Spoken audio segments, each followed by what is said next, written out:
Hola, ¿cómo están? Bienvenidos a La Tribuna. Nuestro invitado de hoy ha hecho cosas diferentes en su vida. Ha estudiado en la universidad, ha sido periodista y ahora es político, lo que le da cierto punto de locura, seguramente. Además, habla muy claro, no pone límite a los temarios y eso hace que tenga sobre su mesa, varias citaciones judiciales. Hablamos de Asier Arraiz, presidente de Sortu. Bienvenido.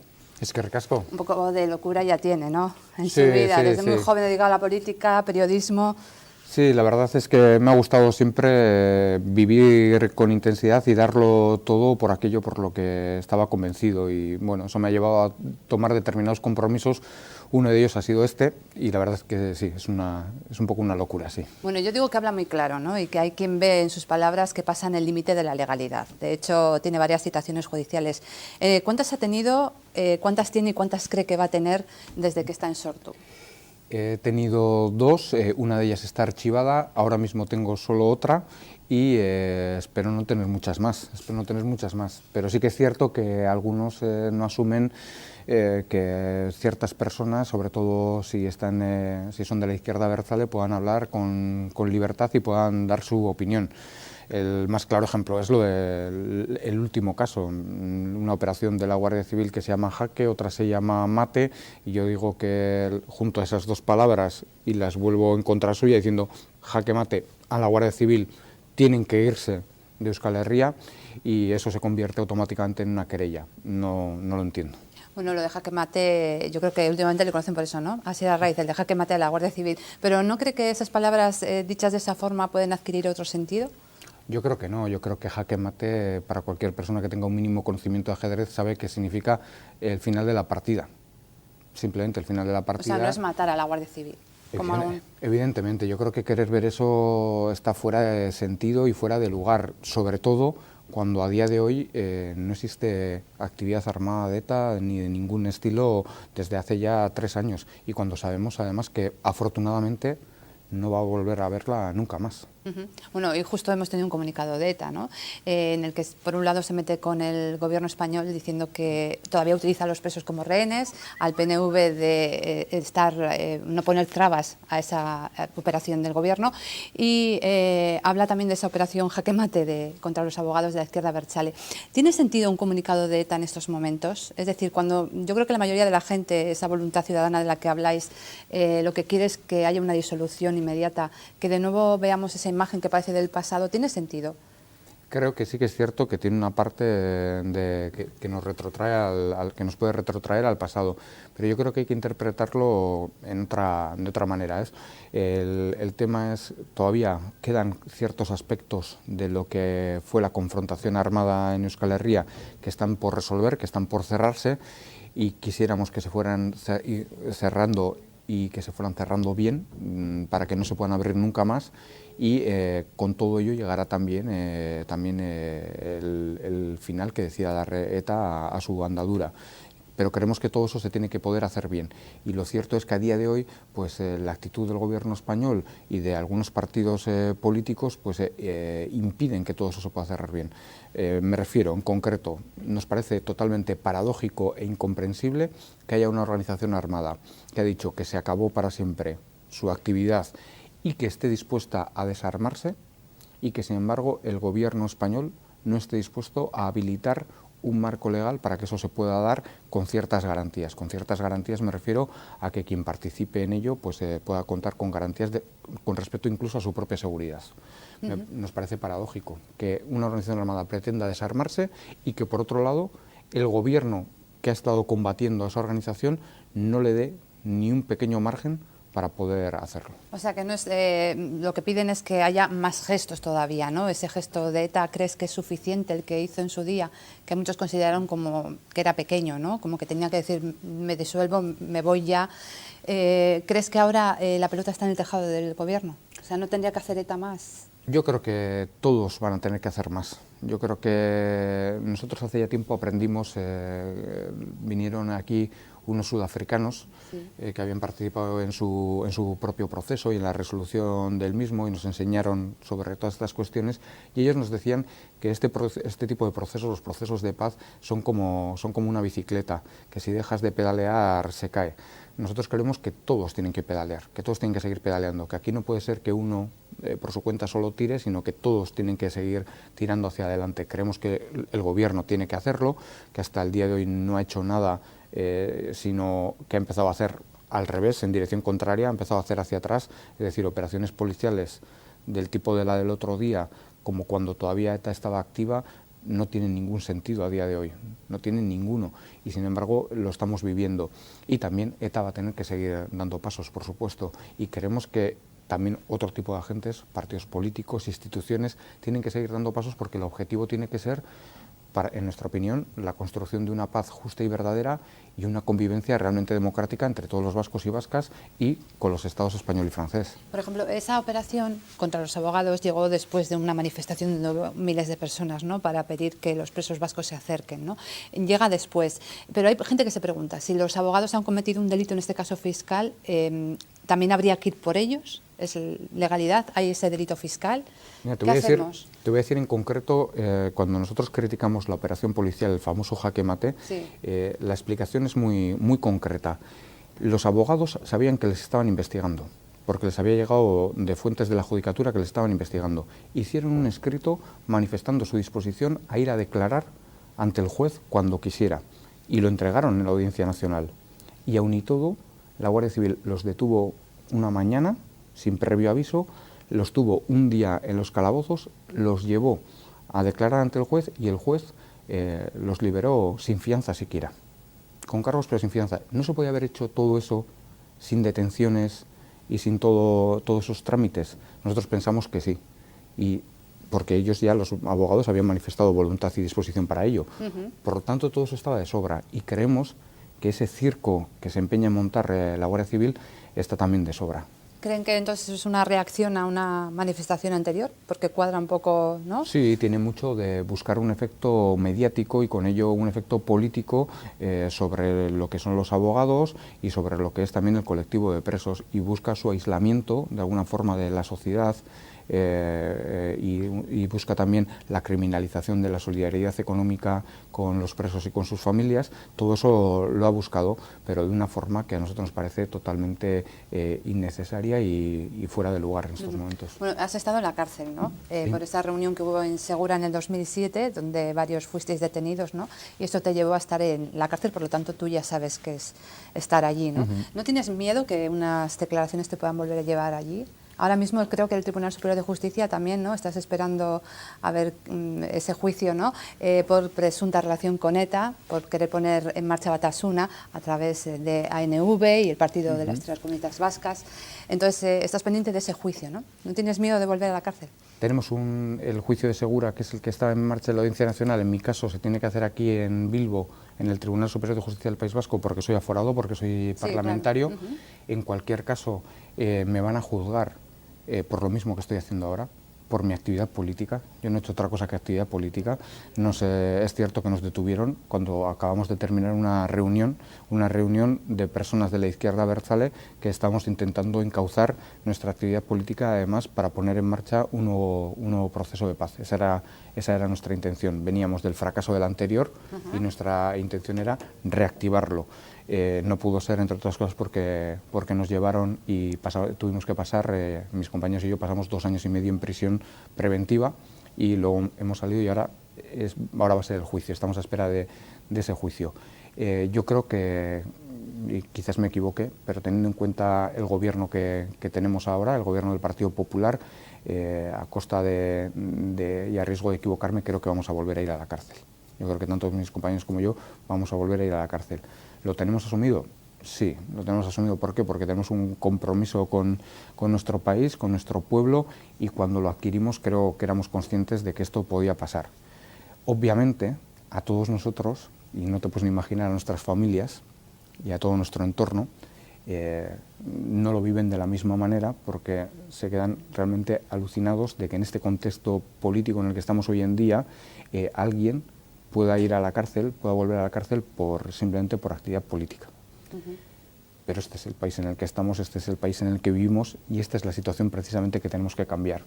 Ante eso, lo que no podemos hacer ni nosotros ni nadie es quedarnos en casa.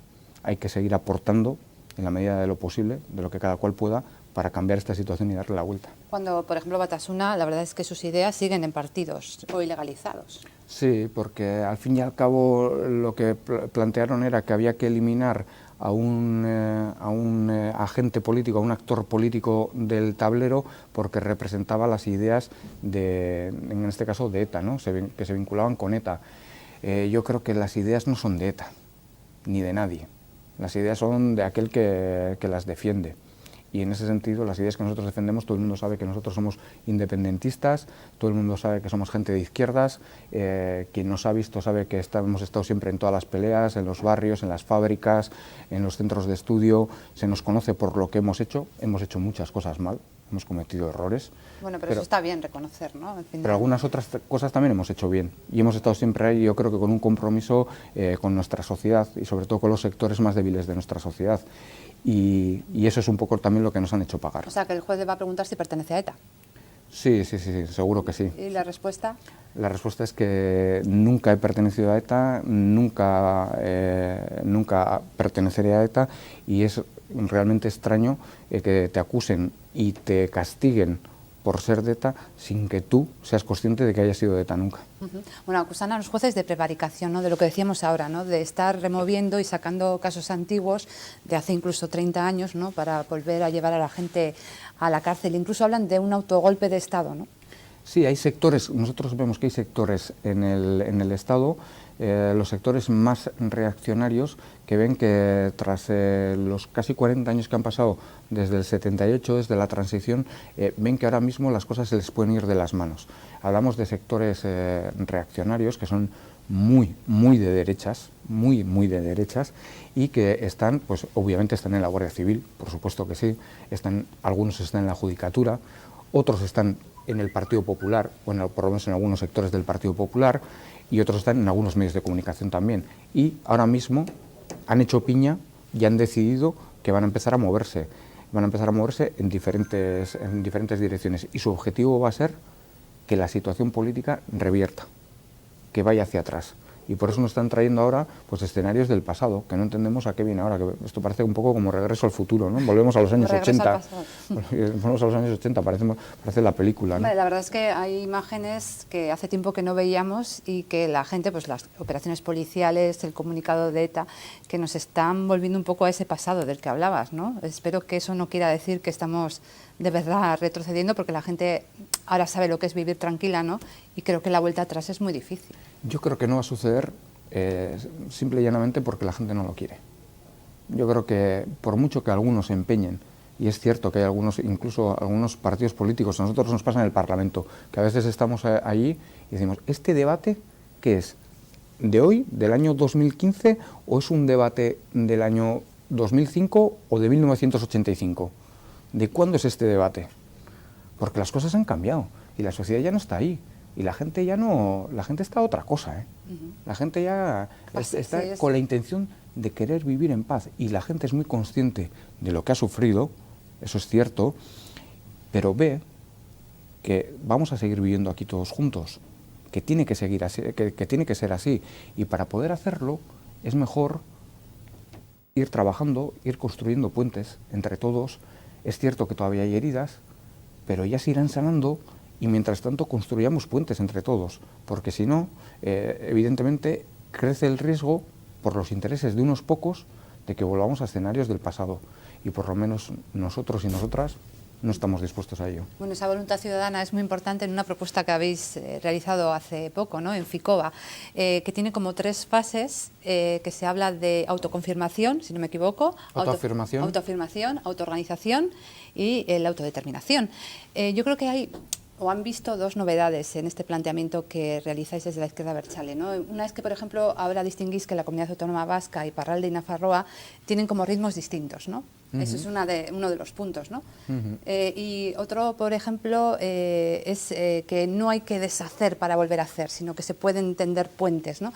¿Cómo explicamos esta propuesta de Ficoba no tenemos mucho tiempo, es difícil de explicar todo, mejor que se la lían, pero unas bases hacia dónde vamos o hacia dónde queréis ir. Lo que planteamos es, lo que queremos es, porque pensamos que es lo mejor para el conjunto de la gente que vive en Euskal Herria y en concreto para los sectores sociales más débiles, para los que están pasando por peores situaciones, pensamos que el mejor escenario posible es la construcción de un Estado vasco que recoja en sí mismo tanto una soberanía plena como una justicia social completa también. En ese sentido, lo que planteamos es que el derecho a decidir sea el instrumento para hacer ese camino, pero no el derecho a decidir como el objetivo final, no, el derecho a decidir para en el camino ir tomando decisiones y no solo en torno a la articulación de los territorios o en torno a las relaciones con el Estado español y francés, no, sobre el día a día, sobre las políticas que nos afectan en el día a día. ¿Cómo hacemos para que la gente de aquí pueda decidir lo que tenemos que hacer aquí y que las decisiones no las tomen muy lejos de aquí? Hombre, lo de tener el poder de decisión es difícil, ¿eh? He visto el panorama, ¿no? Te voy a poner un ejemplo. Grecia. Ese es un poco el espejo que nosotros ponemos. Las decisiones las están tomando ahora mismo en Berlín y en Bruselas. Y luego aquí se nos imponen vía Madrid. Pero Madrid es un puente. Ni siquiera se toman las decisiones en Madrid. Las toman en Berlín y en Bruselas. España forma parte de Alemania. En cuanto a lo que sería la soberanía... O sea, que nuestra presidenta es Merkel. Efectivamente. Vale, ya, la presidenta de España es Merkel. Vale. Nosotros lo que planteamos es, si queremos realmente hacer cosas diferentes aquí, otras políticas sociales, otras políticas económicas, que atiendan a las necesidades de la gente de aquí, lo que tenemos que hacer es ser capaces de que lo que decidamos aquí se pueda ejecutar, digan lo que digan, en Madrid o en Berlín. O sea, que hay un punto de desobedecer. Lo que planteamos es, si somos capaces de crear aquí mayorías sociales amplias y sólidas que tienen claro ciertas cosas, como por ejemplo que haya una renta social universal, que la vivienda sea un derecho subjetivo, por ejemplo que todo el mundo tiene que tener unos derechos sociales mínimos que a día de hoy los estamos viendo desaparecer progresivamente. ¿Qué decir de los derechos laborales? Es decir, estamos viviendo los peores tiempos en cuanto a situación laboral, en cuanto a precariedad de la historia. Si decimos aquí que eso no lo queremos y lo queremos de otra manera, teniendo en cuenta además que aquí tenemos recursos y capacidades suficientes para tirar adelante, lo que planteamos es que lo que decidamos aquí lo hagamos entre los y las de aquí. Y para eso hay que crear esas mayorías sociales y luego esas mayorías sociales se tienen que traducir en mayorías políticas, en acuerdos políticos. Y efectivamente, las instituciones de aquí las tenemos que utilizar no como herramientas de sumisión a lo que otros nos digan, sino como instrumentos para la insubordinación democrática. Es decir, frente al imperio de la ley, de lo que se nos pretende imponer, nosotros planteamos la legitimidad de la voluntad democrática. Un ejemplo. Si toma una decisión en Madrid, ¿cómo podemos desobedecer aquí? Un ejemplo, sí, por ejemplo, para que la gente lo entienda. La LOMCE. La LOMCE. Aquí, que no sabemos dónde está. La LOMCE a nadie le gusta. Hay casi un pleno consenso en torno a que la LOMCE no vale. Y sin embargo, la tenemos que aplicar por narices. Pues nosotros decimos, seamos capaces de articular una mayoría social en la calle que diga que no. Una especie de referéndum. Que diga que no. Y eso se lleva al Parlamento. Y en el Parlamento las fuerzas políticas que en teoría están comprometidas con lo que dice la gente tienen que defender ese no a la LOMCE. Y por lo tanto el gobierno de aquí no tiene que aplicar la LOMCE. Como ejemplo. Pero eso también lo podemos llevar a otro tipo de situaciones. Reforma laboral. Nosotros aquí podemos decidir, en base a un marco de relaciones laborales propio, no aplicar la reforma laboral de Madrid. Hagámoslo. Si hay voluntad política para ello, existe capacidad para hacerlo. Y nosotros es lo que reclamamos. Eso es derecho a decidir. Eso también es derecho a decidir. Y planteamos hacer el camino así para que realmente podamos ser soberanos. Soberano no es decir, soy independiente un día.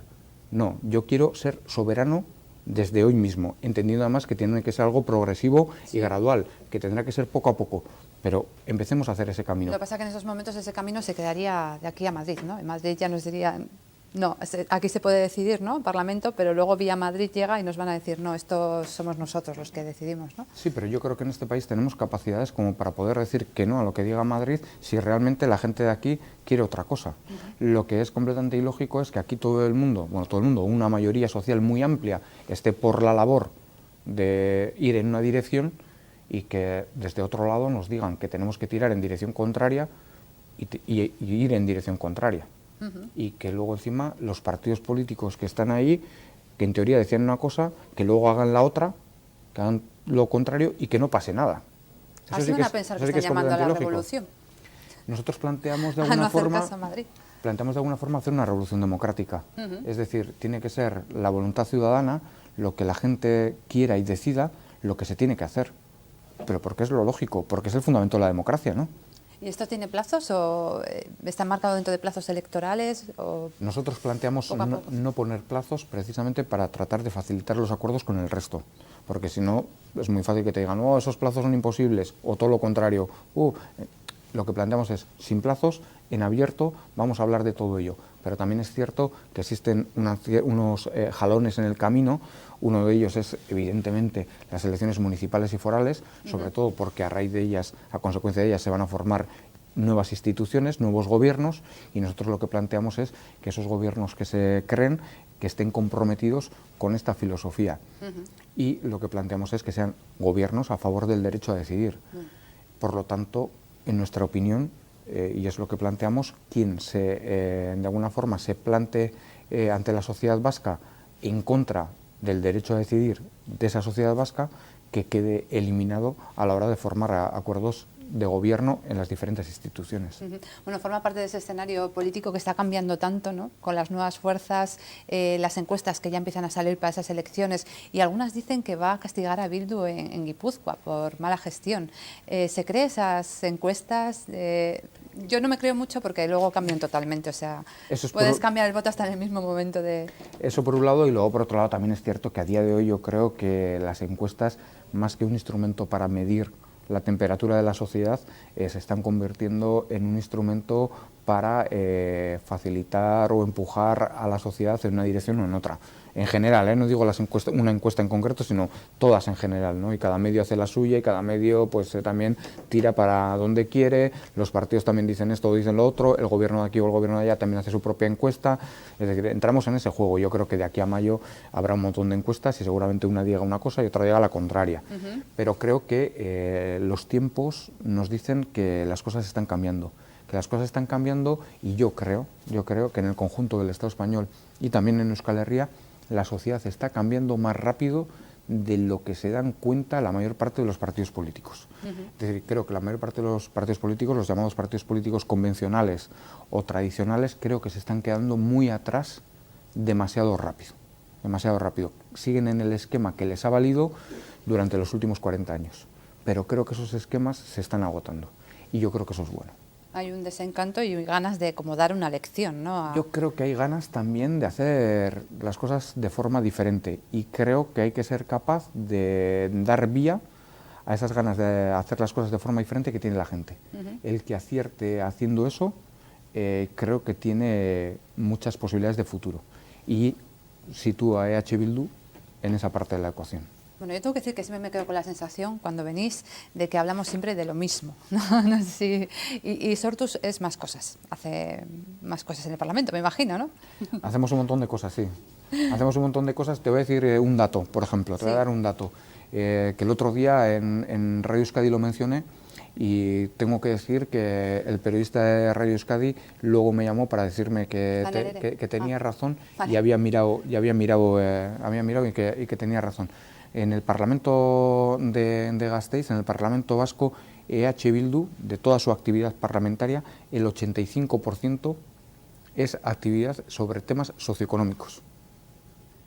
Y del otro 15% no llega a un 5% el que está relacionado con temas sobre el llamado conflicto vasco. Sí. Y fíjate, lo único es que se nos proyecta siempre en torno a ese 5%.